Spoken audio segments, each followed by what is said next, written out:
Ahmedabad civil હોસ્પિટલના મેડિસિટીના તબીબી શિક્ષકોની હડતાલની ચીમકી. તબીબી શિક્ષકોએ પગાર વધારવાની માંગ કરી છે, ત્યારે તબીબી શિક્ષકોને મળે છે 89,400 રૂપિયા પગાર અને પગાર પર લાગે છે 10% ટેક્સ.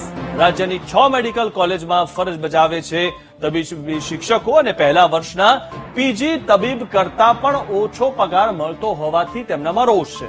પગાર વધારા અંગે અનેક રજૂઆત કરવા છતાં પણ યોગ્ય નિર્ણય ન લેવાયો હોવાનો આક્ષેપ તેઓ કરી રહ્યા છે. જો માંગ નહીં સ્વીકારવામાં આવે તો હડતાલની ચીમકી તેમણે ઉચ્ચારી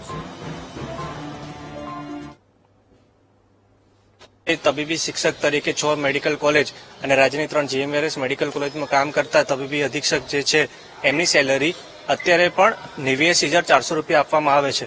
જ્યારે એમની અંડર કામ કરતા વિદ્યાર્થી જે ફર્સ્ટ યર રેસિડેન્ટ એમની સેલરી અત્યારના સંજોગોમાં 1,02,000 અને સિનિયર રેસિડેન્ટની સેલરી 1,10,000 કરવામાં આવી છે. જ્યારે ક્લાસ 1 જે બી તજજ્ઞ ડોક્ટર છે એમની સેલરી 1,30,000 કરવામાં આવી છે. અને આ સંજોગોમાં જે તબીબી અધિક્ષક છે એમની સેલરી ટેક્સ કરતા 82,000 રૂપિયા એમના હાથમાં આવે છે. તો જે ફર્સ્ટ યર રેસિડેન્ટ ડોક્ટર્સ નવા જોઈન થાય છે એમની સેલરી એમના શિક્ષક કરતા 20,000 રૂપિયા વધારે આવે છે.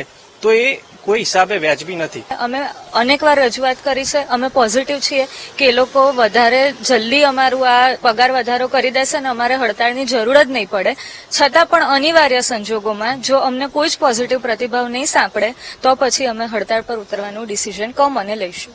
આખા ગુજરાતમાં જોવા જઈએ તો 6 સરકારી મેડિકલ કોલેજ તથા 3 જીએમઈઆરએસ મેડિકલ કોલેજ જે સોલા, ગોત્રી અને ગાંધીનગર છે એમાં કુલ મળીને 475 કોન્ટ્રાક્ચ્યુઅલ ડોક્ટર્સ છે જે મેડિકલ ટીચર્સની કોન્ટ્રાક્ચ્યુઅલ મેડિકલ ટીચર્સની પોસ્ટ ઉપર છે અને બધાની આ જ માંગ છે.